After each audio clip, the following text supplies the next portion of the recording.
Butker trying to line this up. Winchester will snap it. Colquitt will hold it.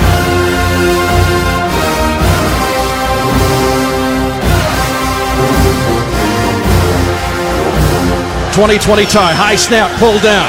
Butker's kick is out. It is right down the boulevard.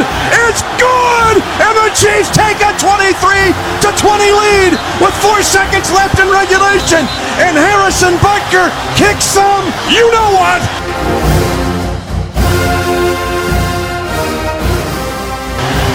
Welcome to the Chiefs Kingdom. How's it going, Chiefs Kingdom? You're listening to the Arrowheads Abroad podcast with myself, Brad Simcox, the Arrowheads Abroad Supremo, Tom Childs, and backing us up at safety is Dave Barnett. Davey, you're back, mate. Hi. Hi. Yeah. How have you been? Been alright, mate, yeah. You've been alright? Busy? Busy? Yeah, busy. It must have been, mate. It must have been. I know. Been here, there, and everywhere. Been either end of the country. Been, just not stopped working. Stuff going on, innit? Things to do. In the busy life of Dave Barnett. Yeah. Too busy for us. Too busy for us, yeah. Saying that, we've been too busy for us of late. I actually want to start this podcast with an apology on Brad's behalf, because we did promise you guys a podcast, a Back to the Chiefs podcast special with myself, Brad, and Kent Swanson for Arrowhead Pride. Well, me and Kent Swanson were ready a couple of weekends ago to record the podcast, but a certain Brad Simcox was not. He was too busy in his neighbour's next door neighbour's garden getting pissed, too busy to answer his phone. And I thought you said peering into his neighbour's garden, and I was like, come on. I would say persistently drunk. Yeah, well, me and Kent were sitting here waiting to record the show. You were doing what you want with your next door neighbour, keys in a bowl. I don't know what you do with your next door neighbours, and obviously we didn't get to record the podcast. So I want to apologise on Brad's behalf. We are getting together with Kent this weekend to re-record or attempt to record that show. So that should be out next Monday for you guys. It's great that we have Tom around, isn't it? I don't have to apologise for anything. He just does it all for me. Well, I feel like I'm writing a statement, like almost a statement as sad as Rafa Benitez's statement. That's a low blow. But yeah, we won't a low blow. We won't go into that. Well, that's why I was drinking. Yeah, the inevitable which was coming. My soccer team was crumbling around me, so that's probably why I was drinking. I do have a reason anyway. But really sorry, guys. Really sorry. I think my message to Tom was shit. When I realised what the time was. So yes, my very message sorry about back that. Started with a C and ended with a T. So can't make it. Yeah. Very sorry about that. But let's not talk about that, shall we not? No, let's talk about it. Why are you such an idiot, Brad? Jesus. To be fair, you're the worst. It is the only one that I kind of lost track of. I was kind of in the moment, yeah. Is it really, Brad? No, is it? Are you going to bring up something in the past? I don't know. I was hoping Tom would help me out here, but not to make you feel bad, Dave. I did refer to Brad as doing a Dave. Jesus. Yeah, I've got the text for that. Yeah. I will back that up. Yes, I will confirm it. Anyway, never mind. Screw you guys. I'm not coming back. Screw you guys. I'm going home. Yeah. No, never mind that. Anyway, Tom's been away. He's left us alone. Been away? He's been away for 8 days. Where's Day that? 8. Yeah. I've been to the Love Island villa. No, I've been to a villa in Spain, which was lovely, with the in-laws and the kiddies. We will have a Love Island podcast eventually. We're just I won't be on it. A side project, but less about me. I want to hear what Dave was up to at the weekend, because Dave did something which I was really jealous of, and something really cool that I was hoping to get to, but obviously conflicted with my holiday, so I couldn't make it. What was that? Details. What did I do? You tell us. You give us the details of what you did. Oh yeah, I went to the baseball. Yeah. You went to the baseball. Yeah, it was good fun. Yeah. Yeah. In London. Yeah. In London. At the Olympic Stadium, where West Ham play. Cool stadium, by the way. Is it? Yeah, I mean, I'd hate for it to be a football stadium, but as an events stadium, it's a cool place. It was really hot. I'll tell you that much. Jesus, I melted a considerable amount. It was like 35 degrees. Would you say it was a good experience then? Equal to one in America? I wouldn't say equal to one in America, because obviously it was a kind of a mixed crowd still. Even though it was the Red Sox and the Yankees and the much more recognisable names than some of the NFL teams that get shipped over here. But it certainly was a much better atmosphere, I would say, than 90% of the NFL games in London that I've been to. And I'd say that 1%, that 10% is the one game that involved the Chiefs, so that doesn't really count. It was just, everyone just seemed way more engaged and into what was going on, rather than like the NFL, where it just seems to be sort of, there's a game going on while everyone's sat there, pretty much. I mean, it kind of helped that the games were a little bit crazy. I only went to the game on the Saturday, but apparently the Sunday game was pretty high scoring as well. But the Saturday game finished 17-13 to the Yankees, which is insane. That's crazy for a baseball game, isn't it? Probably got a lot of people that went to the first baseball game going, you know what, this sport's awesome. And then they're going to tune into a game next week and it'll be like 1-0, and they'll be like, wait, this wasn't what was advertised last week. It'd be like someone going to watch a 2020 cricket game as their first cricket match, and then think, this is excellent. And then go to watch a Division 2 county championship match. Yeah. Yeah. Well, it's probably better than our experience, wasn't it, Tom, when we went to go and watch the Royals? Yeah, I just didn't enjoy that. I'm not going to lie. It was painful, wasn't it? Yeah. I mean, it didn't help that I was extremely hungover at the time, but nonetheless, like, it was cool to see the Royals in the game we did, because it was the end of an era with Hosmer and all that. It was a nice atmosphere inside the stadium, but as an actual game, I was bored shitless. Was it 13-2 in the end or something like that? Yeah, I cannot remember, to be honest. But I think by the fifth innings, I'd just kind of given up on watching and was just concentrating on the beer and hot dogs or whatever it was that was helping me get over my hangover at the time. I think I would like to go back to the baseball just to see it in this country. Again, I would like to see that stadium as well, the Olympic Stadium. It does appeal to me. I don't fancy going to watch West Ham play to go and see it, to be honest. So that might be my best opportunity. I think it's the Cardinals and Cubs that are coming over next year. So I will be, if I'm in the country at the time, I will be trying to get a ticket for sure. Yes, it is Cardinals and Cubs. Excellent. Okay. Well, it's nice to know that you've all been enjoying yourselves. Mm-hmm. Well, as me as well, with my little drinking escapades.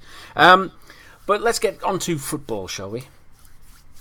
This week, we're going to be looking at our AFC West rivals, the Denver Broncos, and their expectations going into the 2019 season. Yeah, we can't do the Raiders, can we, with the Denver Broncos? We can't actually afford actual drops on this podcast, so our sound effects come from our mouths only. Yeah, exactly. But before we do all of that, we need to bring you up to speed with a few of the Chiefs news. There's not a lot going on with the Chiefs news at the minute, but as we all know, Chris Jones, the contract standoff is still ongoing at the moment, as Jones hopes to get a new deal signed before the start of training camp. I'm not actually too worried about this. I don't know about you two. It'll be done before training camp. Yeah, I would think so as well. He wants to stay a Chief. They'd be mad to let him go. Yeah. He's not going anywhere. He's not going to get Aaron Donald money, but he's going to get second or third. He probably will get close to it, I think, in the end. But also, it's not a worse time to be signing a guy to an extension, because you got a new cap coming in a couple of years, and new CBA, and the cap is going to jump up quite significantly. So if you get a guy tied down to a 5-6 year deal now, the last 3-4 years of their deal is going to be at a significant discount, I feel. Yeah.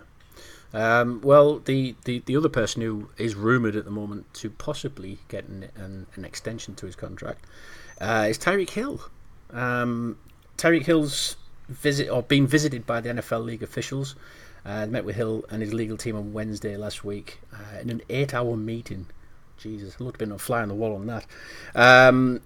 Unnamed sources felt it was a positive day for Tyreek Hill, as he was able to elaborate on 4-page letter that he wrote to the league denying allegations. Unnamed sources. Unnamed sources. Right. Now, not mine sources. They're not my sources.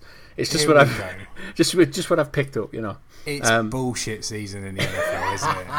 It's like These are my sources. I don't have the whole sources. Marcus Peters thing again. When no one saw the Marcus Peters trade coming, then all of a sudden he got traded, and all these people come out. Oh yeah, my source said that Marcus Peters was a really bad egg. Blah, blah. Who in this meeting is possibly leaking any information? I think it's Andy Reid.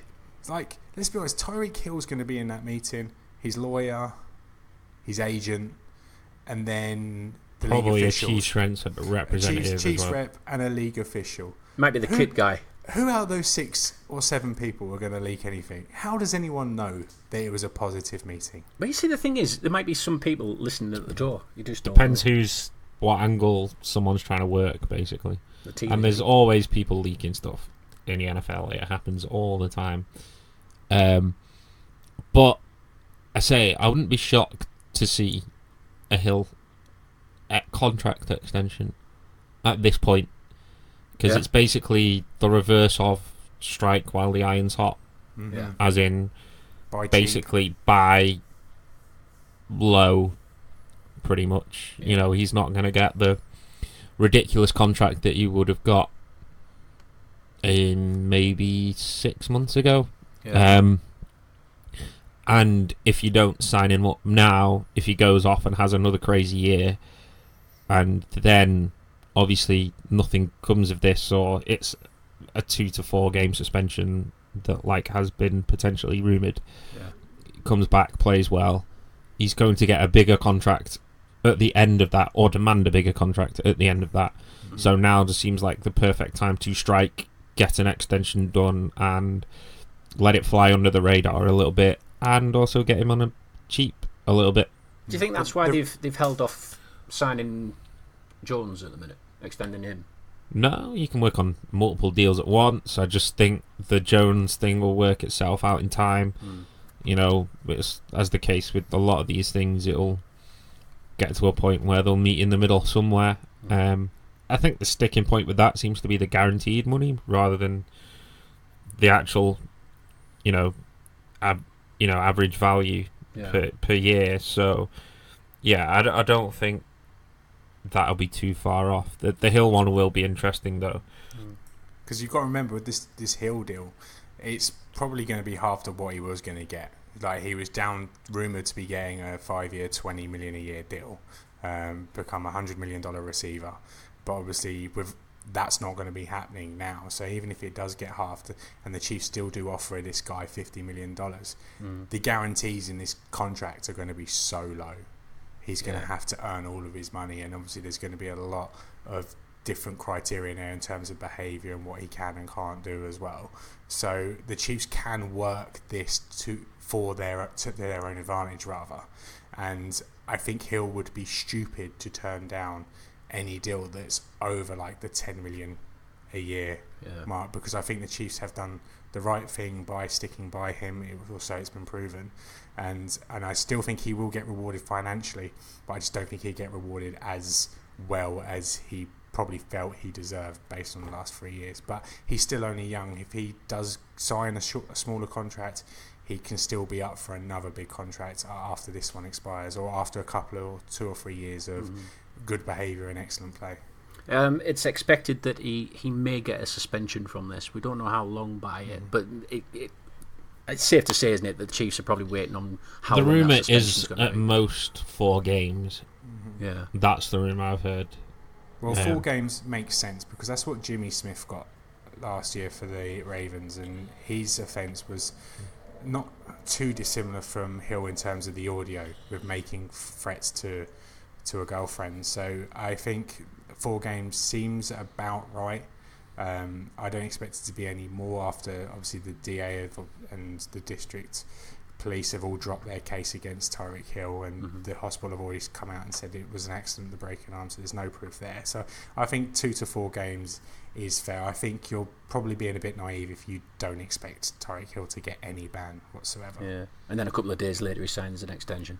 Yeah, and A I very think, low extension. but the thing is, it's going to work out perfectly for the Chiefs, because you've drafted a guy in Hardman who's obviously going to be available to play the first 4 games, but you're also getting him in the system quicker, and then obviously if say you get Hill signed to the extension, then you're free to let Sammy Watkins go at the end of this year while still having your number 1 receiver signed to an extension, and also having basically the replacement for Sammy Watkins a year better off and more prepared for stepping up, basically.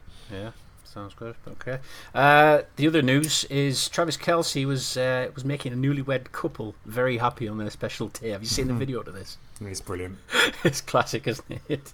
The happy couple actually won a competition to have the man himself be a special guest on their wedding day. The video I've seen of him dancing with one of the grannies was brilliant. It's just, Travis Kelce towers above everybody else on that dance floor. It looked really fun, but it actually looked like the wedding we all needed to be at, didn't it?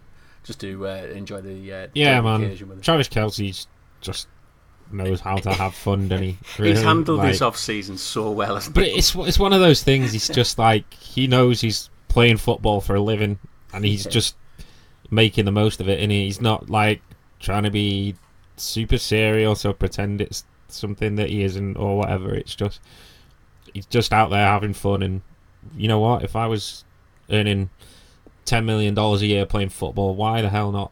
Yeah, it is amazing that how Travis Kelce does things similar to what Gronk does, but yet Travis Kelce doesn't get the bad rap that Gronk did. It's almost like Travis Kelce does things with a little bit more class than Gronk. He's just got a brain though as well, hasn't he? Like, he just speaks so much better. And Gronk was a funny guy, but sometimes you heard him speak and you're just like, how stupid are you? Like, how, if you hadn't played football, God knows what you'd have been doing with your life. But like, at least when you hear Kelce speak, you kind of go, okay, there's some intelligence behind the words, where you're kind of like, yeah, with Gronk, it's like, there ain't much up there, is there, Gronk?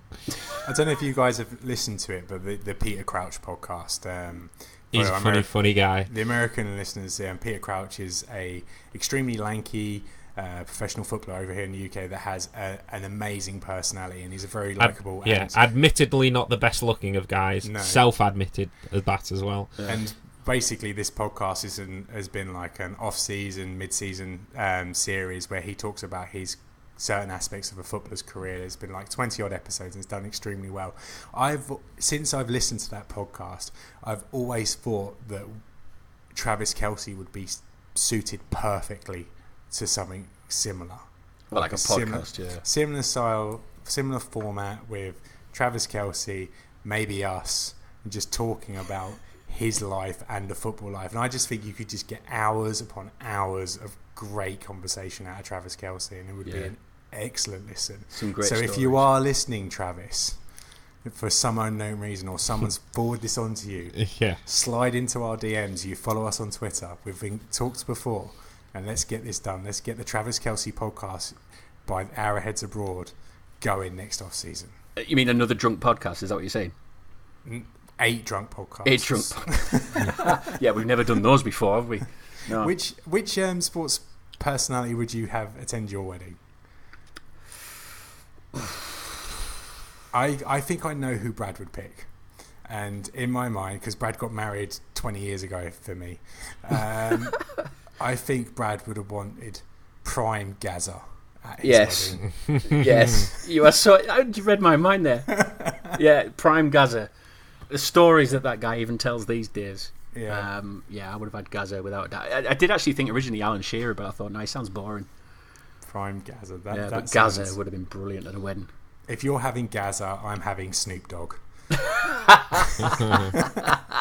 I know it's not sports personality, but maybe our weddings can mix up, and Snoop Dogg and Gaza can have that fight. Snoop Dogg and Gaza at a wedding.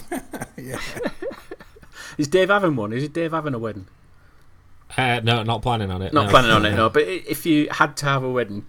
You see, I'm going to take a slightly different angle on this. Go on, then. You see, I'd probably go with someone like Pep Guardiola. Not because like he's the life of the party, but I'm the kind of person... No, but I'm the kind of person that's, after I've had like quite a lot of drinks at a wedding, you'll find me like sat in the corner, like chatting the night away to whoever I can possibly find. Just ignoring your bride, so you can talk about the exactly. Yeah, just chatting the night away and just being like, yeah, sweet, this is great. Pep, whatever made you think about putting wing backs inside at central midfield and then splitting your centre halves? And drunk me would just be amazed at every single possible answer. I'd just be getting all this football knowledge, and in the hilariousness of being drunk, wake up in the morning and just be like, he's next to you. Forgotten everything. I've forgotten everything. Pep Guardiola's next to him. You were convinced you were going to be his apprentice in the next. Yeah, it's like so after an evening's conversation, I'm like, yes, I'm in, boys. Yes, I've got all this football knowledge. Wake up in the morning like I've forgotten everything. I don't even know where am I. What's happening? Where's my wife? In bed with Pep Guardiola. Yeah, probably. Yeah. Oh man, that would be some wedding. With all three of those turning up at the same wedding. Snoop Dogg, Gazza, and Pep Guardiola. Yeah, covers everyone, that, doesn't it? Right, okay. So let's get cracking with the main part of the show, shall we? So Tom and I discussed the Raiders in our last podcast, but this week we're looking at the Denver Broncos as they try to rebuild. As they try to rebuild after having a difficult season with their guy, Case Keenum. Yes, good one, John. Sorry, that's Keenum. Yeah, our guy. We got our guy, Case Keenum. Let's start by evaluating the Broncos 2018 season, not 28, and then move on to our off-season trades and pickups in the draft and free agency. How did you feel the Broncos did in 2018 overall, Tom? It's pretty shit. Oh, sorry. Tom. Pretty shit. Yeah, I think it's the first time he's actually ever directed a question out as opposed to leaving it up to me to decide who answers what. Hey, I'm getting on professional in this off-season. Come on. I like it. I think the Week 4 game against the Chiefs pretty much summed up the Broncos season. Good in places, but then ultimately shit the bed. And then when they were down, they had a chance to win. And they probably should have won, but Case Keenum missed Cortland Sutton for a walk-in touchdown. Is that when he overthrew it? Did he? He did. And I just think that summed up the Broncos perfectly. They weren't very well coached. They didn't execute particularly well. I think their roster is a lot better than how they played in 2018.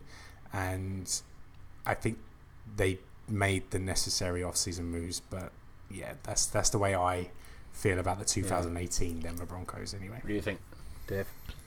I'm not going to be as kind as Tom. I think they were a massive disappointment.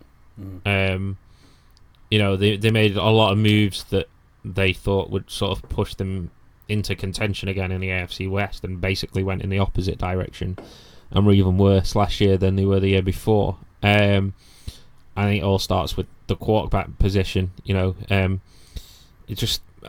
kind of has sort of plagued John Elway since he's taken over as GM. He basically stumbled into Peyton Manning when he started there. Mm-hmm. But then you look at the majority of the moves that he's made since then, and if it was anyone else, he'd probably not be in a job right now. Yeah. Do you think he's there because of his legend status? That's literally it. He can do no wrong, can he? If that was any other guy in any other organisation, I think they'd have been gone after last year. Just after all the bad moves and poor personnel decisions. Yeah, it's just, I think he was living on reputation, and maybe for not much longer. I think this is potentially a do or die season. I think he's been given a bit more time than others would have been, but I don't think they'll be patient forever, shall we say. Yeah. I don't think they can afford to be. Well, no, exactly. No.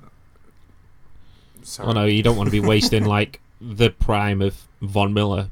Exactly. Would that be a tragedy? Exactly. So, what areas do you think that they needed to improve on that 2018 team? And did John Elway recognise and address those problems in the draft and free agency? Quarterback. Yeah. No. Basically, he tried to. He went out and tried to address the situation, but I don't think he's adequately done so. Flacco lost his starting job to a quarterback that can't throw. Yeah. I mean, it's not an exaggeration to say that. Like, he lost his starting quarterback position, which is the position where you throw the football, to a guy that can't throw a football consistently. That is not exactly a ringing endorsement for Joe Flacco. And I know people say it's, the Ravens are just sort of moving forward and wanting to see what they've got in Lamar Jackson, but if there had been any other vet on any other team, I think that they would have been expected to come back after missing games with injury, and it was just kind of like, actually no, I don't even think you're good enough to replace a guy that can't throw again at this point. I think that comes part and parcel with Jim Harbaugh's job, though, because I think Jim Harbaugh knew that he was tied to Joe Flacco, and if he didn't change things up... Never stopped Pat Shermer in New York, did it? No, very true, very true. I wonder if John Elway sees Joe Flacco and wonders if Joe Flacco can be the Broncos' version of Alex Smith. No, you see, but that's the thing. He's not that kind of quarterback. He never has been that kind of quarterback. Inconsistency has plagued Joe Flacco throughout his career. Even when he, won a Super Bowl with the Ravens, that you look at his regular season, it was not anything amazing. It's just in the postseason he turned into, Joe Flacco. Yeah, exactly. The GOAT. But yeah, I certainly do not think he's the answer to that. He's probably better than Keenum at this point, but again, as a guy that didn't play an awful lot last year, it's really hard to say how much better he's going to be, if any. And then obviously they drafted Drew Lock, who actually kind of wasn't terrible value where they got him, because obviously there's a lot of talk that they might take him with their first pick, and they ended up getting him in the second round. But I thought he would have gone higher, Again, I'm not sold on Locke.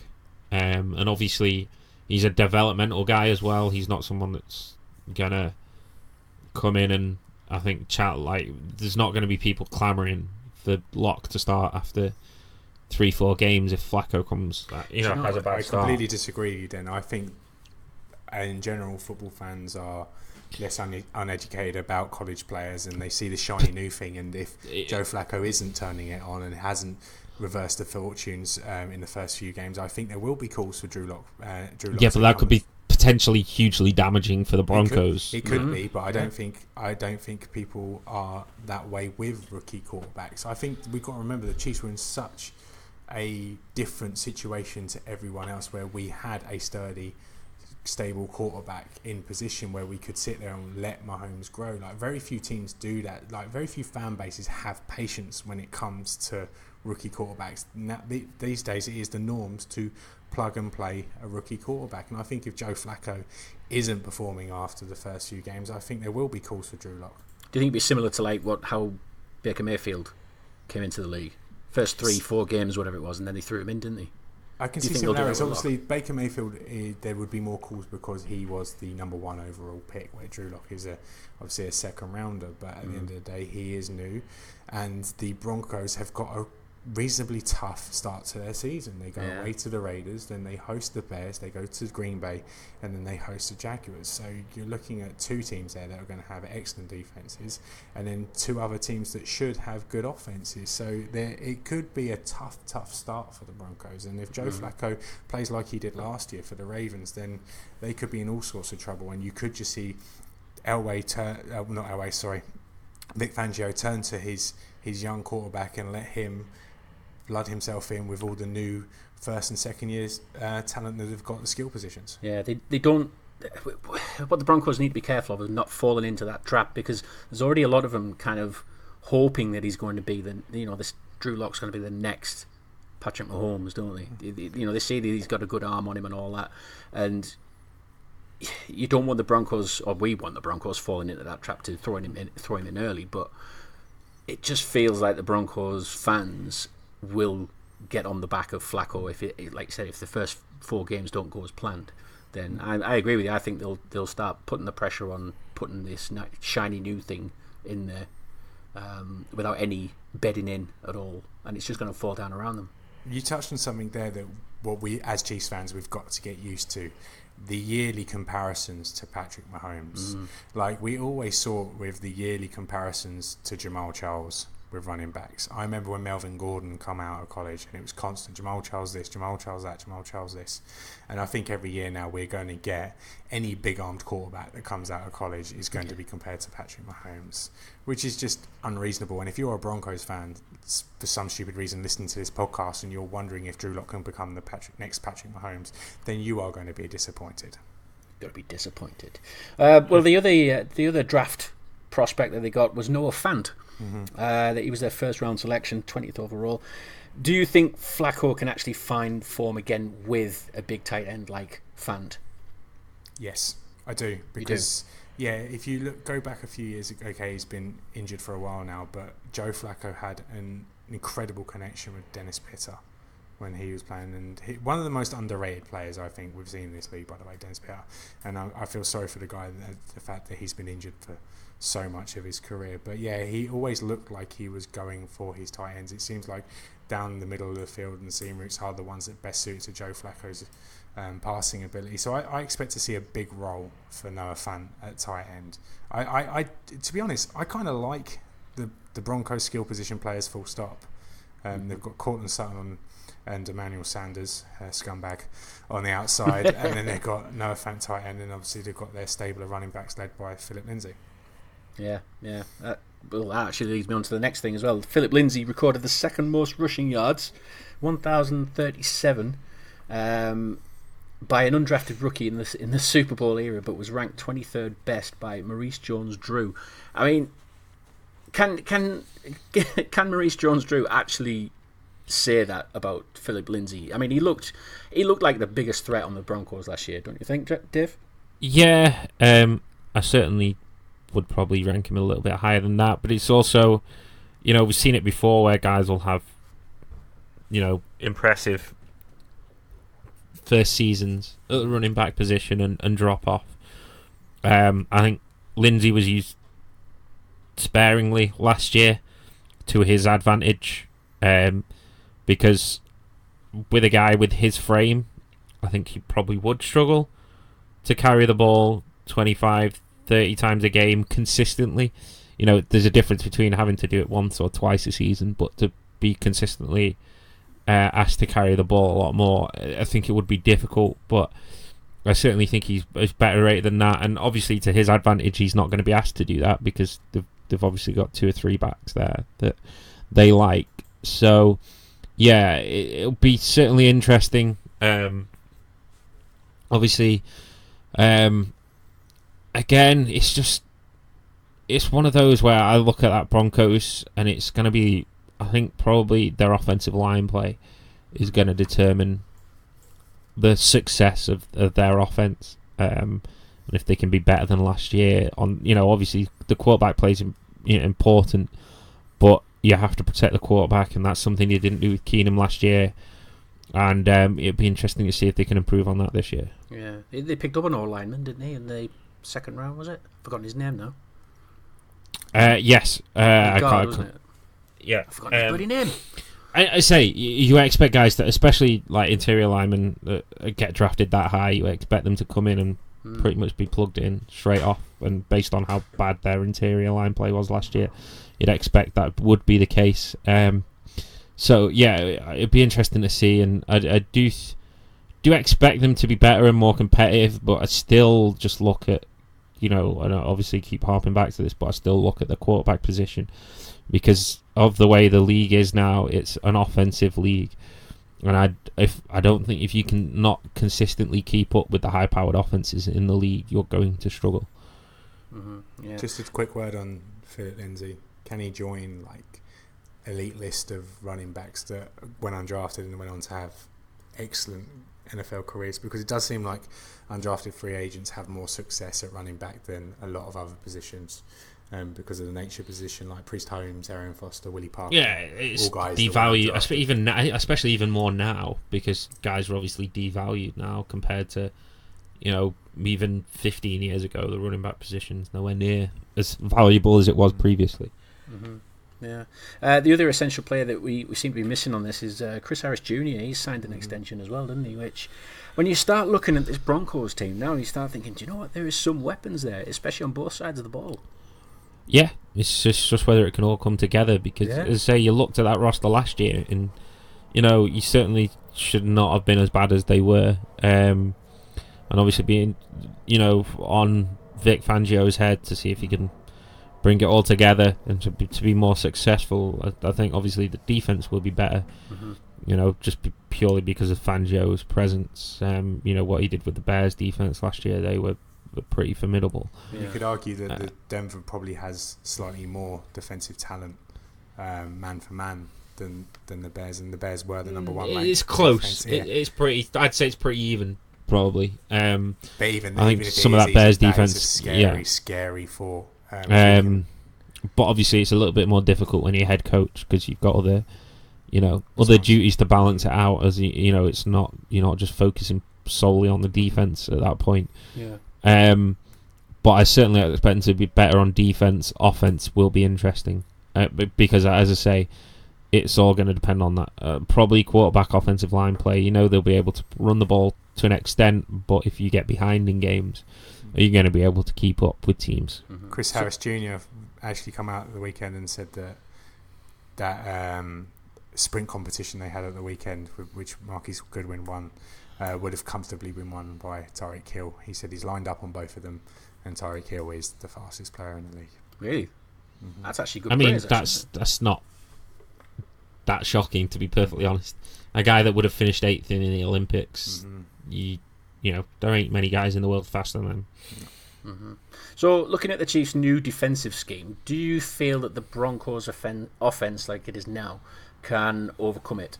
And on paper, do you think they actually? How do you think they match up? It's hard to say at the minute. It's all what ifs at the minute. Exactly. We haven't really seen the Chiefs' new scheme. We've not even had training camp yet, so you're not even sure where some guys are going to line up at this point in time. So I think it's probably too early to throw the hypotheticals, and I'm sure when we go into the sort of pre-season deeper looks into the divisional teams, I think we'll have a better idea of where we probably stand on that. I think what we do know, though, is that this team looks like, talking about the Chiefs defense, looks like it will be more suited to the modern day NFL than last year's. And if the teams every offense is going the way of the Chiefs trying to go high powered, then the Chiefs look significantly more ready for it than they did. I think they'll be also an awful lot less predictable than last year. So predictable. I think that was probably the most frustrating thing about the Chiefs defense. At times, you just knew in certain situations exactly what they were going to do, and if that's one thing Spagnuolo is sort of famous for, is the bringing some exotic blitzes and guys off the edge from places you don't expect. So yeah, I don't think you'll see the same vanilla defense that we had the last few years. The Chiefs' defense last year, especially in that AFC Championship game, was so predictable. Even I was predicting it. Wow. That's how bad. Well, I mean, the Patriots predicted, like Tom Brady picked it apart. It was so predictable.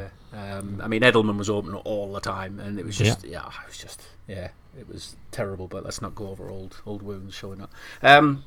How would you compare this Broncos team now to our other rivals, the Chargers and the Raiders, this year? They're certainly much better than the Raiders, but probably still behind the Chargers purely because I have much more faith in that Chargers offense than I do the Broncos offense. I think the Broncos defense probably pretty even. I'd still probably give this slight edge to the Chargers just because I really like a couple of the Chargers young skill guys. Bosa and James, they're both fantastic. So the Chargers got better depth, is that what you're saying? I'd just say I think the Chargers are a more well-rounded team, just a better overall team, really. Yeah. Tom? As I said on the last podcast, I think the gap between the bottom three of the AFC West is closing. I do still think the Chiefs are miles ahead of everyone else with the additions of Spagnuolo and Frank Clark, etc. And So I see a division which is going to total up a lot of wins.